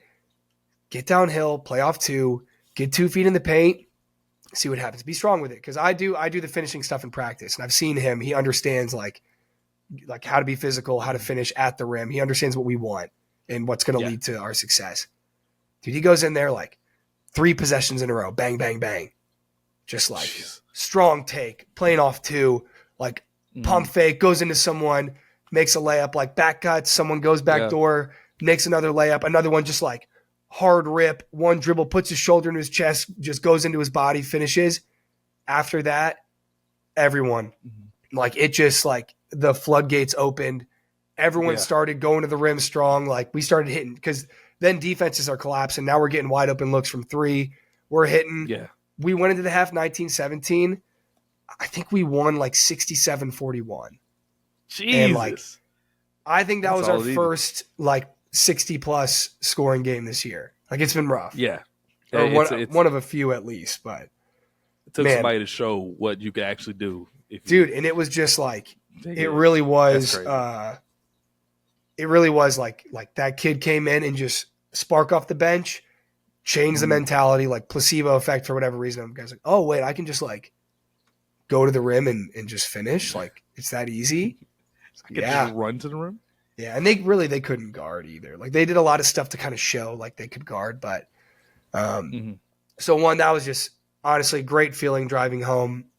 It's been a frustrating year at times. Like we've had our bright spots, but we've lost a lot of games that I'm like, we should not have lost to this team, you know? Yeah. And they were a good team that we played too. So it felt good to, you know, to do that and also see like a mentality shift from the whole squad. So that's a very encouraging butt slap story. But there we go. I'm trying to find the score here. The boys getting better. That's always gonna feel good actually. Gotta love it. And Gotta love it. What's our record so far on the season? We are. That's a good question. We ended up winning 67-43. I think we're like 11-6. Okay. So we're not bad. Like, here's the thing though. This school around here is like we're historically good. Not even like 20 years ago. Like, no. Like, our coach has won a few state championships. The year before last, so 2 years ago, and then 3 years ago, we went to the Final Four for 6A in the state back-to-back years. One time with the best player in the state, and another time with like no all-state players, and just like we were so good. We were so fun to watch. We had like 3 guys that could give you 20 on any given night because we just diced you up, just ball movement, player movement. It was awesome, but. So I can see how 11-6 is disappointing. I can. Yeah, it's like the kids feel it because they like were on freshman and JV, and some of them on varsity for some of those really successful teams, and like they know like what it can look like, and they also know what it probably should look like. But hey man, all that matters is you got to hit your stride. You got to be playing your best basketball come January. You know. There we go. Yeah, but there we go. That's how it works. All right, mine is not that positive. We'll admit it's a little positive. It's just enough of positivity just to get me through this. I went. I've been hooping a lot recently, mostly because I just got to get back into it. My mental health is best when I'm hooping, and I've always said that. Yeah, it's always best for me to get out to hoop. And it's crazy how when I say mental health, it always seems to be the reason basketball brings it right back down. I went to hoop the other day, and I've had, and this is my 4th hoop session in 2 weeks. And I went to a new court, and I thought I was going to be playing a bunch of old heads. This is just like my other story, where I thought I was just going to be, keep my legs are dead. I'm just going because some of my friends told me to go out. And I go walk in this gym. Curious, sorry. This is Park Road. Okay. Park Road, Park Road is outdoor court. Gotcha. And usually it's the competition is there. That's not the Hornets court, is it? Like the all like blue and purple. No. Okay. No. It's right next. It's right in the middle of the city. It's like just a pretty regular ass court. Okay. Like it's nice. It's pretty nice though, but. Usually I go there to play pretty decent games. Yeah. Right. And I went there and, expecting, again, a pretty decent game. And for some reason, I see full 5-on-5 good basketball. And I'm looking, I'm like, why are they athletic? Oh, they just dunked. Oh, this is this is a real last game. And I'm already out here. So I'm like, okay. This is a problem. That's tough. Mostly because at the moment, for some reason, my handle's at an all-time high. I'm like dicing through shit right now, and I'm just gonna keep this going as long as I can. But now this is a problem because I got on this court and I got a bucket to start off. Where it was pretty nice. Where I got a rebound, went full court, split through a double team, did a sham god. And then finished on the right side. And the sham was all because I lost the ball. It wasn't the actual sham god. I lost the ball. And I tried to get it again. And it went to a Euro, finished on the right side. So then all of a sudden everybody's like, oh yeah. Yeah. So now I'm like, oh. I was like, God damn it. I tell myself every time to not do anything too nice. Because now you're a focal point now. Yeah. Did they switch? Did somebody switch? They switched. Yeah, so there was a dude. That's how you know you're screwed. You're like, oh shit, like game's over, fun time's over. 6'3", athletic, long. he's on me now, and the thing is, like, I went down the next time, shot a 3 just because cash. First 4 seconds of the possession, I'm like, Kaib, stop making shots, bro. just stop doing this. It's gonna get bad for you. because you don't have the energy that they do. You can do this now, but you're not gonna do this when it's late in the game. So I just keep going, and I'm playing, and then next thing you know, I do a step back, and then I'm like, it was one of the cleanest moves I think I ever did. Right, behind the back, hezzy, throw the ball out, pull back, and then I went and drove into the middle, floater off the glass, bang. Everybody's losing their mind. Everybody's like, oh my god.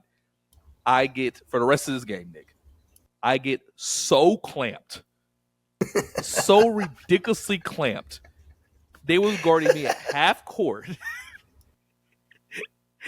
and I literally for like 3 straight possessions did not touch the 3-point line. I literally was like, help, help. I was calling people over. I was so like, tough. I got the ball in my hands. I just I was like, hey, I'm staying in the corner for the rest of the time. But the thing is, they kept looking for me. So they was sending me screens and everything. I was like, all right. Dude, that's the worst, man. Like, oh, man, and it was so when bad. you're getting buckets and then they put someone like who can really guard on you and your team's like, yeah. come on, man, go at him. It's like, no. Nah, man, I know my limitations. This is it, Chief. No, the thing is, I got 1 bucket on him, so they're still like, "Hey, why are you being scared? Go, go!" I'm like, no, I'm like, y'all don't realize if I get one more good possession, I'm gonna get so tired, I'm not gonna be able to dribble. Like literally, like because like I remember there was because I almost got him on the other play late in the game. It was tied up. We just needed 1 more bucket to win the game. So you know what it is. Give it to him, get out of the way. Don't know why this is the play call, but this is just the situation. Everybody cleared out the side, and I had 1 dude up top, and I was dribbling, and I could feel as I was dribbling, my arms start to slow down, and I was like, oh, God, this is not good.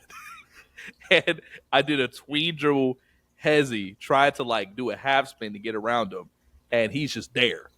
And he's like, yeah, and then I'm like, all right, well, we'll do it again, and I did the same move. Yeah, and I'm like, all right, well, let's do a tween crossover to try to get him. Still there. I'm like, okay, all right, let's go ahead and do a step back 3. Still there. So I didn't shoot the 3. I'm like, all right, guys, aren't y'all getting the point that there's nothing I can do in this situation? See, this is where I just start terrible. Shamelessly calling for screens. Just shamelessly, like, come on, let's come get me. See, I understand. See, that's the thing. And then people will be like, wait, man, like, why you calling for a screen? Like, I can't get by you. I'll say it, that's fine. I'm gonna save myself the time. Actually, I'm trying to win, bro. I'm trying to not sit for 30 minutes before I play my next game. I'm cool with that.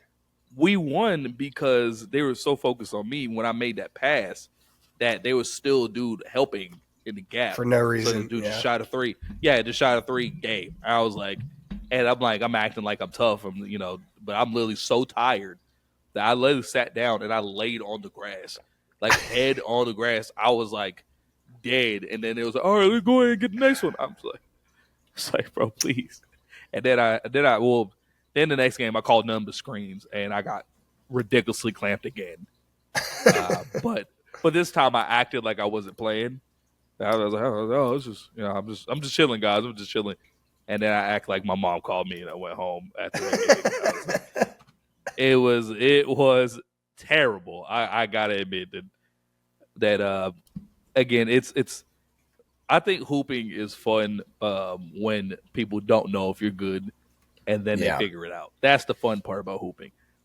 But then when people realize you're good, and they're like, "Oh no, he's gonna actually win this game," and then now it's like we're playing straight clamp defense. It's like, yeah, guys, I don't got it. No, that's just not at this age anymore. I don't got it anymore. I mean, so I guess 24 is too old for this situation. Me personally, and like, I have my fallback, which is worst case, I'm a big.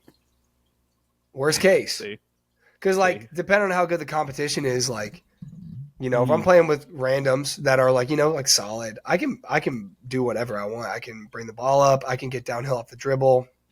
I can be the one. I can play off ball, or I can be a big. Worst case, like, unless there's like some 6'8" behemoth, like even like 6'6", 6'7", I can still be a big against 6'6", 6'7". Like, I'm long. I played against those dudes in college for 4 years. And I can still score back to the basket on you if you're 6'7". Doesn't matter. So that's nice because usually when you're playing pickup, there's not going to be a 6'7", 6'8" out there. Usually someone might be 6'5", 6'6", and they're probably not that good, honestly. Yeah. Most of the time that's the case. If they are nice, they're probably more of a guard, but I love it when I'm playing with good competition and there's a 6'4" athlete who, is big, strong, good basketball player, knows how to guard. And our team is just hey man, if you're not going to if you got the 6-foot paint beast on Nick, we're just going to throw him the ball and he's going to score 4 times out of 5 and you'll just lose. And so then they got to put 6'4" athlete. That's their best perimeter defender. They got to put him on me. And now I'm catching and I'm looking right away. Straight big. Yeah. Just looking. I mean, I can still score on that dude, but I'm man, we got guards that can really play, but this dude was clamping up our best guards. You pass to me, I'm gonna get to the middle of the floor, grab the ball, look at the rim, and then watch his man just sink and wide open. It's a beautiful thing. So that's the thing. Our big in that game because when I play against my college homies, whatever, our bigs are usually good enough to just I could just give them the ball and then not do anything for 2 or 3 possessions. In this game, the big was so scared to shoot because they literally. I remember it was one play he caught it and then he was about to get a layup under the basket and 2 pairs of arms were about to pin his shit on the glass.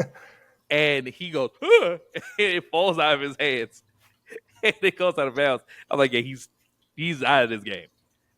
Mentally, he doesn't have it. He's not gonna have it. And I will say, if you're not used to it, this is one of the things that I say with basketball is it's tough in pickup. If you're not used to dudes being athletic, when they are, it's terrifying. Yeah. Right? It's oh my God, this dude just, why in the hell did both of them literally have their hands at the top of the backboard? Why? What the hell are we doing? So I always make sure, if I play pickup with randoms, I make sure that I bring my very best vanilla pump fake that I have, and I will just abuse the shit out of it. I have a bad pump fake. I have a fantastic pump fake. I mean, I'm glad you do it, my brother, because my pump fake, because I shoot in one motion, my pump fake looks weird. It's very quick. It doesn't really that's one of the things my high school coach be natural. It's got to be your natural shooting motion. It's got to be natural. See, it's got to be the natural shooting motion. And my coach just kept telling me, it's no, just shoot it, but stop. I'm yeah, but I shoot it all at once. So if I do that, I might I can't drive off of that. Yeah, it's kind of.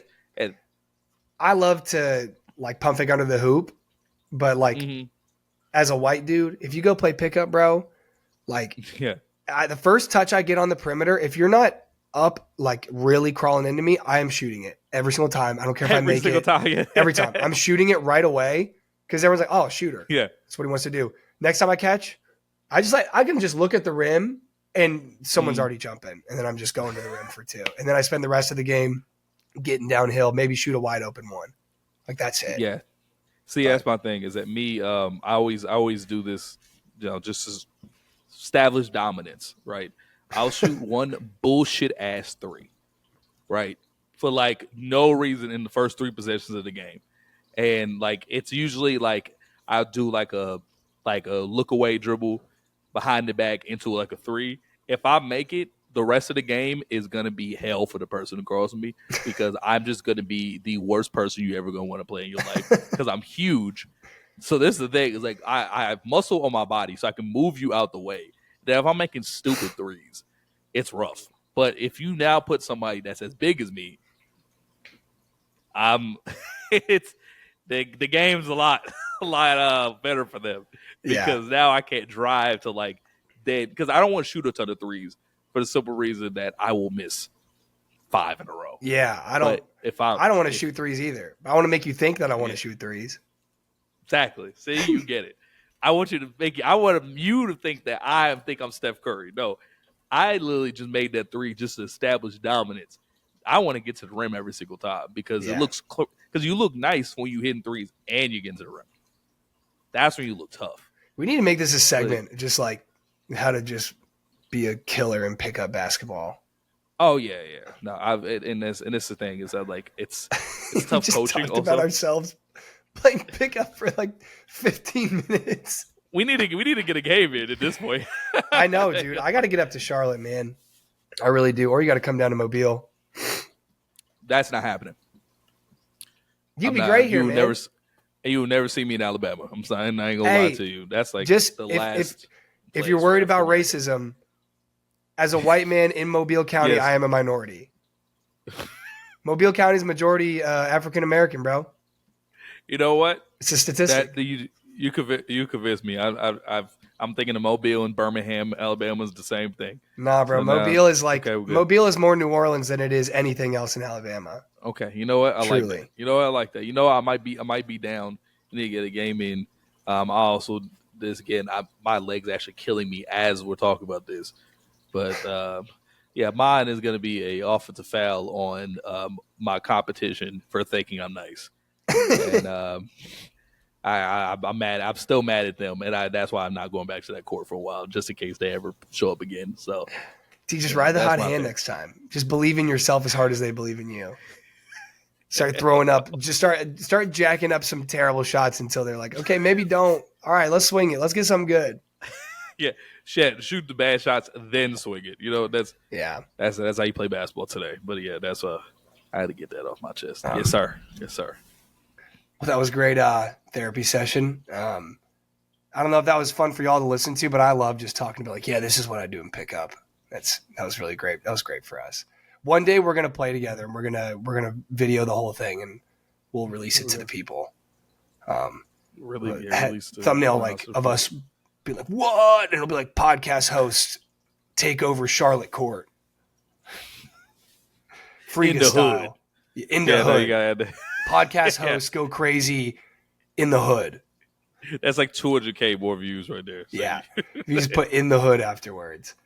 It's like, oh shit, they might get shot. I'll watch. Oh, hold on. I got to see if that happens. In the cleanest neighborhood you possibly can find. Yeah. Just play against like 16-year-olds with like full Nike Elite gear. It's like in the hood. But all right, we got to get to our draft. There we go.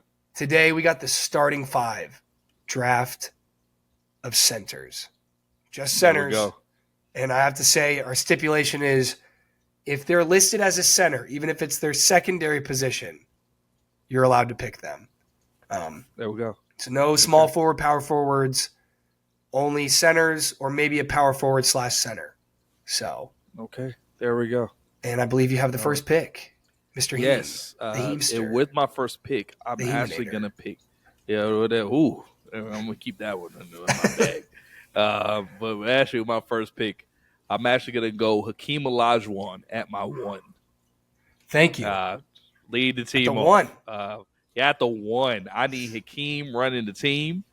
All right, because I have an idea for the rest of my team. My friend. I want to make sure I can't let Hakeem pass. My friend. In any way possible. I think you've made a grave mistake. Because I think I already know where you're about to go with this. But if you don't go where I think you're about to go with this, I have a perfect I think I'm going where you think I'm going to go with this. For my first pick, I will take Nikola Jokic and put him at the 1. Okay. All right. See, there we go. That's the chess match. I figured that was a clear 1-1. Now, that it was. So that's the thing. It was. But then I thought there was another dude that was going to be actually right into my shooting guard that plays for the San Antonio Spurs. Not the one you think of. Victor Wembanyama will be my 2. Is he listed? Yes. He is listed as a center. Yep. He's listed as power forward and center. Yes. I was like, if he picks Victor, I'm kind of messed up. Because I'm just going to fact check. The 2 is a bad idea. There you go. Yes, he's listed as a power forward center. So he's on the board. There we go. Fair. There we go. Fair. So then, rapid fire this week. Right. Okay.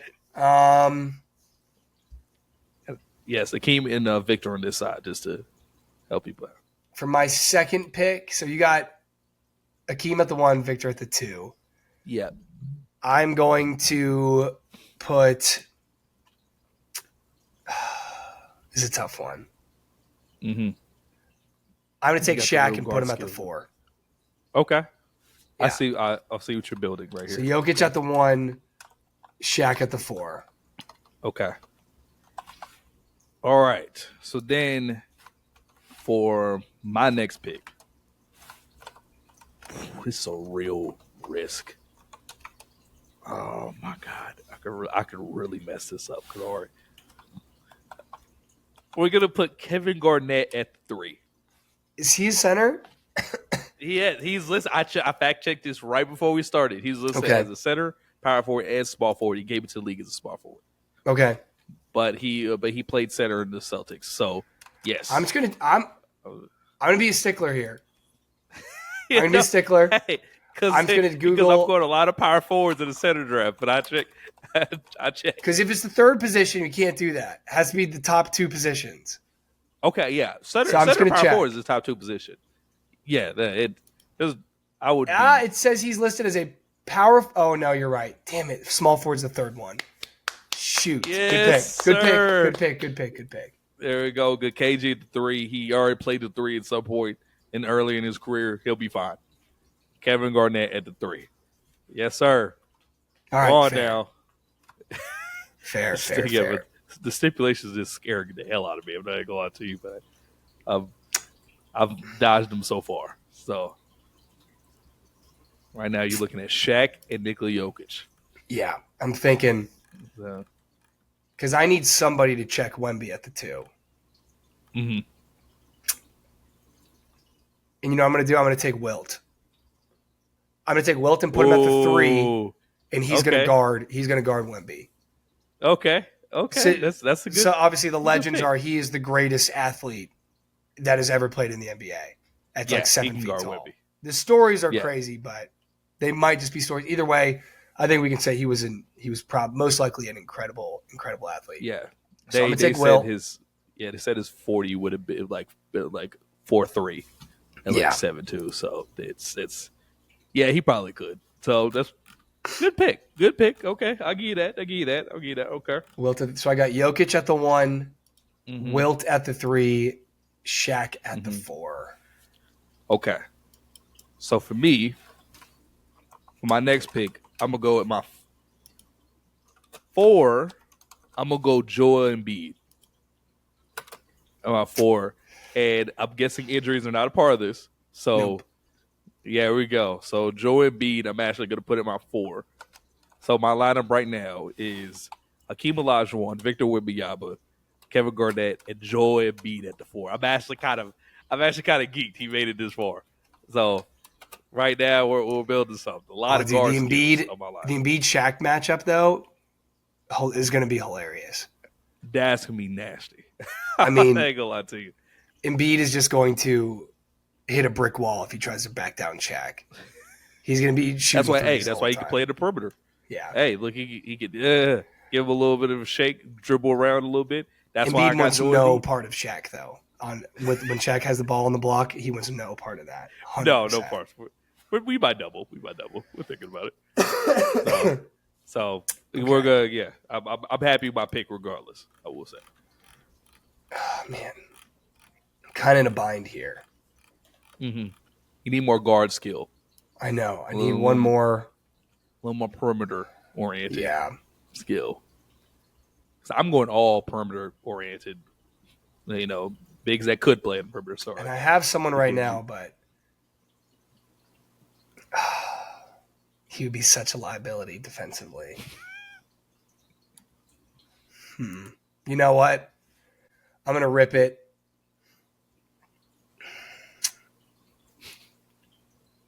Give me Kareem. Kareem at the 2. Whatever. Okay. Give me Kareem. At the 2? At the 2. Wow. What? Put him at the 2. Mean, he was athletic as when he was young. So I very, very athletic. We're putting him at the 2. Okay. This might be a terrible decision. I'm just thinking of someone that can move. I don't need Kareem to score. Yeah. I don't need him to shoot it. I don't need him to score, really. Okay. But yeah, Well, we got okay. Kareem at the 2. I need him to guard Wemby. That's what I need. Okay. You know what? I see the vision there. Yeah. And that kind of leaves me at the 5 with some options, honestly. But if injuries are not involved, I'm actually just gonna go Yao Ming at my 5. Damn it. That was my plan. Oh, I put Kareem at the 2. I guess I could always move him. I was I wondering why you might. put him at the 2. I was Well, like, I put him at the 2 because I does he? wanted Yao at the 5. And I was like, we're just going to be big and long, man. And then I was like, yeah, we're gonna with my guard oriented, 4. I could afford to have, like a more traditional big in Yao Ming who also could stretch the floor. I had already written his name down on my list. I feel like that's going to be my 5. The most 5 of all 5s. Yeah, that's as good as it gets. And again, when you take injuries completely out of this, Yao Ming and Joel Embiid, it opens the floodgates. So right now, I'm sitting pretty. Okay, a lot to you. Yeah. Okay. So now that 5 becomes really tough for you. Here's what I'm going to do. I'm going to move Kareem to the 5. Okay. Out of the 2 spot. Big jump. And then we're putting Boogie at the 2. Ooh, that's a good save. Okay. Yeah. Oh, wait. I know. I forgot about somebody did. Hold on. I got my 6th man. I already know who it is. Just go ahead and say his name. My 6th man is going to be Anthony Davis. Yep. My 6th man. As soon as I said Boogie, I was like, should I have gone with AD? And I was like, nah, we're taking prime Boogie. Putting him at the 2. But I'm not going to lie. Pelicans, Anthony Davis. I'm actually mad I didn't take him earlier. Oh, my God. Yeah, I'm just like looking back and I was like, I should have definitely taken AD over Boogie. Yeah, you should. I'm not gonna lie. You shouldn't have said Boogie just to not remind me that Anthony Davis was listed as center. I forgot on the Lakers he was listed as center. So I might be cooked. I'm not gonna lie, I might be cooked. Might be just absolutely cooked. Yeah. Hey, you know what? It all matters about the 6th man right here. You got to really get in your bag. Again, just remembering injuries do not matter. There's somebody that I forgot that Anthony Davis took their spot. So, yeah. No, just think. Hold on one second. I gotta check something. I gotta check a position. What is he listed as? Oh, he's only listed as a power forward. Damn it. Yeah, Let's think about Zion. Actually, yeah. I was thinking. Also, weirdly, why'd you know I was thinking about Zion? Like, I forgot the Pelicans never tried him at center. So, never mind. He plays small forward. He's not listed as one at all, at least. But, all right, 6 man. I feel like I got defense and athleticism. I just don't have a lot of skill offensively. Mm-hmm. Yeah, so that's the thing. We're going out here in Shingun. 6 man. Gotta do what you gotta do. I like who I like. Homer pick. We might be cooked already. Just gotta get LP. Just get him on the squad. I respect it. I'll just, you know what? I'll be honest with you. This is a week for you, man. Let me just run through the team. Wait, who's your 6 man? Is it AD? He's out. Anthony Davis. Yes. Okay. Who was the guy that you were like thinking I would pick right there? Zion. Okay. Zion. I thought you was looking for skill. I thought you was gonna move Zion, like have Zion so you can move him to like the right team. Oh man, going Boogie. Yeah. If I needed like a 4, Boogie would have been perfect, but I needed a 2. I should have gone with Anthony Davis, bro. Should have 100% gone with Anthony Davis. That's tough. And again, if you never said Boogie, I would never pick Anthony Davis. I know. So big time bag football. Yeah, I see him as a power forward. So I don't hate my team. Yeah, I'll run through mine. Yeah, I'll run through mine. Go ahead. We got Hakeem Olajuwon at the 1. We have Victor Wembanyama at the 2. We have Kevin Garnett at the 3. Oh my God. Sorry. We have Joel Embiid at the 4, Yao Ming at the 5, and Anthony Davis at the 6 man. My God. Go ahead, Yeah, Nick. that squad's okay, I guess. Let me tell you about my team, though. Yeah. Yeah, go ahead. Jokic Run at the through it. 1, Yep. which I think I got you beat at the point guard position. Yeah, you can do that. You can say that. Okay. Um, Boogie at the 2, Yep. Wilt Starts to fall at the apart. 3, Yep. Shaq at the 4, Kareem at the 5, and then That is a Alperen Şengün nasty. coming off the bench to run the 1 when Jokic isn't in the game. I will say that is a Or good Boogie save can run the of 1. having a good backup 1 when you have a lineup of Wilt, Shaq, and Kareem next to each other. That is Here's what I'm thinking though. My question is, you have the better names, I think, like the more dynamic guys, but if I could guard, and I have to think about matchups, if I put Wilt on Wemby, honestly, I think Shaq could guard Hakeem. Maybe. I would say that because Hakeem's gonna be playing on the perimeter. Shaq's got to close out. Nah, maybe you put Kareem on Hakeem. Okay, because Kareem can move prime. Well, also you have to think, well, what Shaq you want? See, that's a matter. If Just you're his talking best. Orlando Shaq, Orlando Shaq could probably probably he can get out there. He could probably guard out there. But Lakers Shaq, he's not. He's not doing it. He was like 360 pounds. Who's Jokic guarding on not your squad? Not a soul, actually, not a soul. Yeah, we might be. Yeah, I could see some clever scheming. I could see your team having trouble guarding my team. Like if we play a certain way, but personnel wise, it's an uphill battle. It's like we're throwing. It would be like the Mavericks beating the prime Big Three Miami Heat in 2011. It would be like the little guys that could. It's got to be straight scheme. So right now, how I'm looking, I would have Yao on Shaq. Joel would be probably guarding Jokic. Not the greatest matchup, but I don't want Victor to have to play a whole bunch of defensively because I'm having him on Wilt, which on that team I don't see Wilt getting a whole lot of opportunities. So we got Victor on Wilt because I want Victor to stretch the floor. Wilt is just crashing the glass. Yeah, see, that's what Victor. Just watch the board. All right, that's all you need to do. Hakeem, we can keep him keep him on probably. Who was your 2 one more time? It was Boogie? Boogie. Yeah, we can do that. Yeah, we can just go and throw him over there. And KG, it's just what's left. I think KG, I'm as much as KG is an amazing perimeter and, rim big defensively. Hey, we don't need it. We're dude, your team is really good.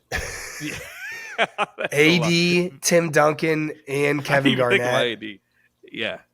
That's Victor, very dynamic two-way players. So I thought you were going to take Victor 1-1. Yeah, I was just like, how many point guards, how many true center point guards are out there? And I was like, there's... Yeah, and Jokic. Just kind of one, honestly. Okay. Well, I was like, you made a big mistake. And I went with Shaq second because I was like, just big body, like immovable object, unstoppable force. Yeah. Like I don't care if Hakeem's down there, like Shaq's just moving him, Yeah. Like, and that might just be like he's just going to have his way with whoever is on him. Yeah. Well, I have Joel because Joel's huge. Yeah, but he's soft. Like, he doesn't. Yeah, he's soft. He's not going to do it. But he's going to get some positions. He's going to get some just off the fact he's just as big. Having another stretch big to space the floor, too. Like, I don't have that. Yeah. I got Kareem, Shaq, and Wilt on the floor together. You could run a lineup of AD, Wemby, Joel Embiid, Kevin Garnett, and Yao Ming. You go 4 out, 1 in. Oh, my God. That's nuts. I'm not gonna lie. This is the best drive I think I've had this whole show. Honestly, I mean, my God, I went stupid. Yeah, we need to start doing polls for this up, see what everybody thinks. But yeah, center draft, and probably gonna make a clip of this, and they're probably gonna get mad that we missed somebody. Who would you say we missed? Big misses. Bill Walton, maybe. He was very skilled. That's true. That's what I'm thinking. I'm thinking maybe Bill Russell, like the old head picks. Bill Russell wasn't making it. He didn't cross my Yeah. mind one time in this situation. I was thinking maybe like Tim Duncan. You picked Tim Duncan. No, I didn't pick Tim. Or you didn't pick Tim? Victor. I thought you picked Tim Duncan. No, I picked Victor. Oh, I thought you picked Tim. Spurs, I would have picked Tim Duncan. I thought you picked him. No, I said Victor. I said not the Spurs center you think it is. Damn it. I would have definitely picked Tim Duncan. Tim Duncan would have helped your team like crazy. I just sold, bro. I mean, I sold the bag so hard. But David Robinson. David Robinson. Oh, that's a definitely tough snub. one. He was. Oh, okay. I was thinking about him a lot. Patrick Ewing. I wouldn't. Patrick Ewing wouldn't have made mine. Not gonna lie. If you can't shoot a three, you're not on my team. Can't stretch the floor, you're not making my roster. Artis Gilmore. Just kidding. I mean, I mean, he's tough for 2K. So I don't know if that means anything. So it looks like snub wise, we didn't miss too much. No, it was really Tim. Tim is the bad bad the big guys. I can't believe I didn't pick Tim. I thought you picked him. That's literally the only reason I did not pick him. But because I wanted to. So because before we recorded, I was talking about Tim, but if he was the center, so I don't know why. Maybe that's why I had in my head that he thought I was going to pick him because I just heard you say Tim Duncan's name. But I thought Victor would be a better two-man. So yeah, probably right. But I mean, good job, Nick. Let's just roll straight into trivia. Why not? There we go. All right, I can go first. I got one ready. Okay. So for those of you who don't know, we ask a trivia question at the end of every show about a statistic, and you have to be correct up to 1 decimal point. And the score is 0-0. I believe this is episode 9, and it's 0-0 right now. And so it was incredibly close 2 episodes ago. He was 1/10 of a point off of taking a very strong, commanding, some would say, 1-0 lead. Extremely strong. But, we're going to stay with some centers here, and I'm going to ask you about my man Kevin Garnett. Okay. Kevin Garnett, and I'm going to say this for reference, came into the league averaging 2.2 offensive rebounds per game.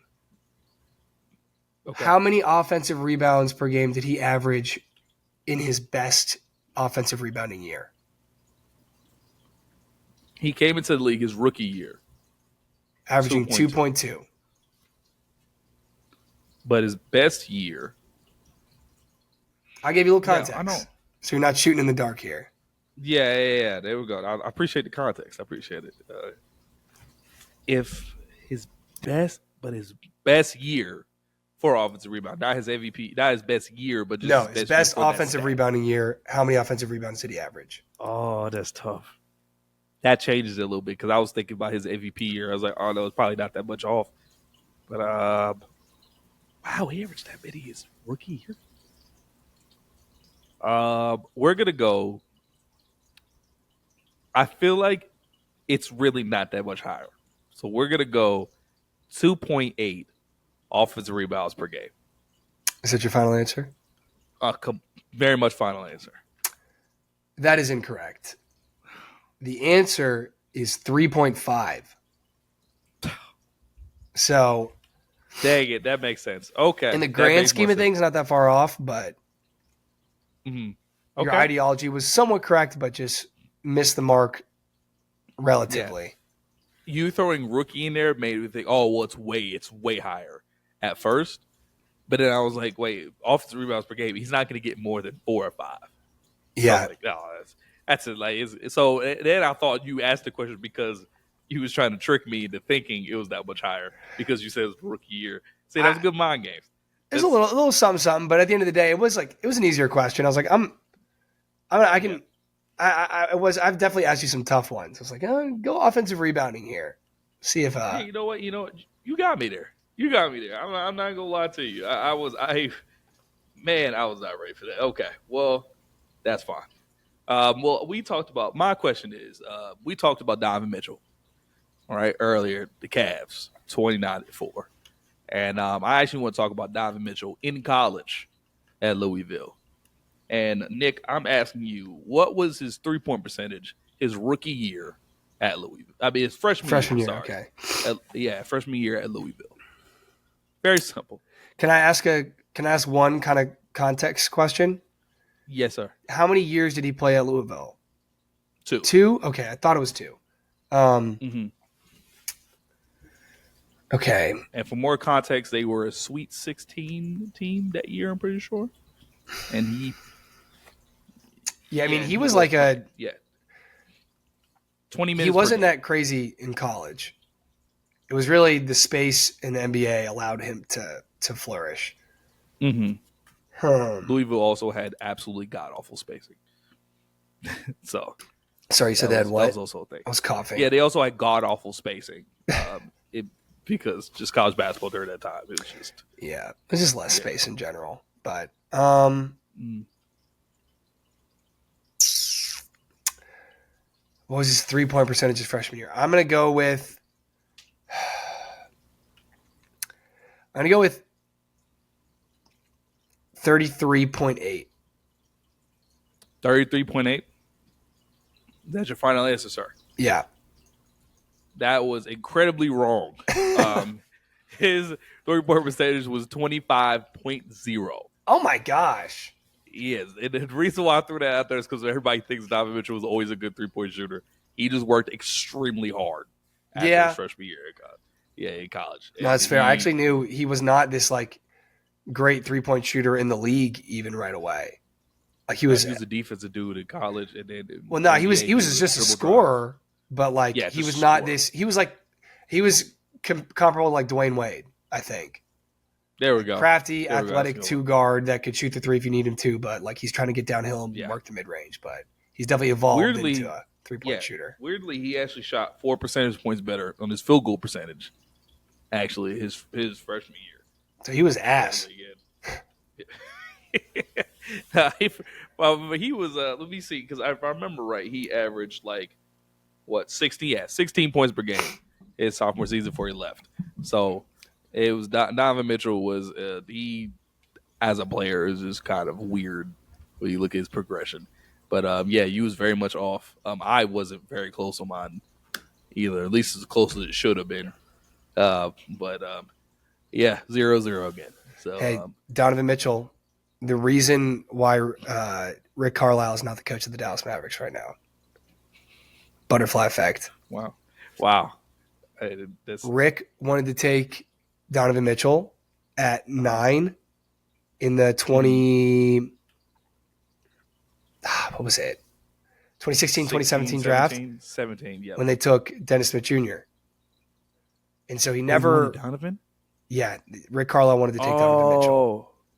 So he never actually cared about Dennis like that? Yeah. And, like, the thing is, Dennis Smith Jr. looked like he was going to, eventually be the guy. But then they got Luka, and it was like, and that started the fissure of his relationship with the team in the front office. And that's when he was like, I'm done. He stepped.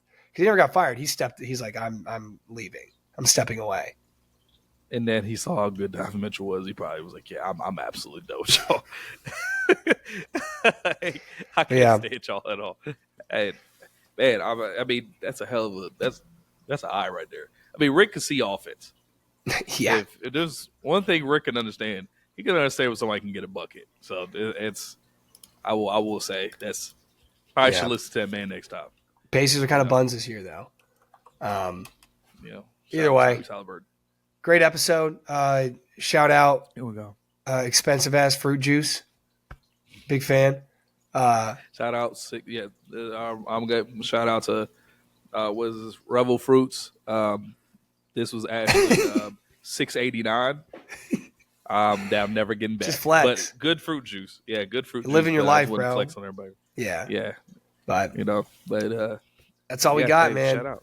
That's all we got for today. No free ads, but Revel Juice sponsor us. We'll drink your juice on our shows all the time. I know it's worth it. And I will drop meat. Yes, he'll drop. We will also drop meat for the. He will drop meat for the 10 a.m. slot. Not we. There we go. There we go. So if you enjoyed the episode, leave a review, rate us 5 stars. Whatever you can do on the platform you're listening, YouTube, Apple Podcasts, Spotify, whatever it is, do that thing. Leave the review, rate us 5 stars. Comment on the YouTube channel, subscribe. Find us on Instagram and TikTok at Real Hoop Hours Podcast. We post clips from the show. So we appreciate you. Everyone that got this far, you're a sicko time wizard. We love you. See you next week. Peace.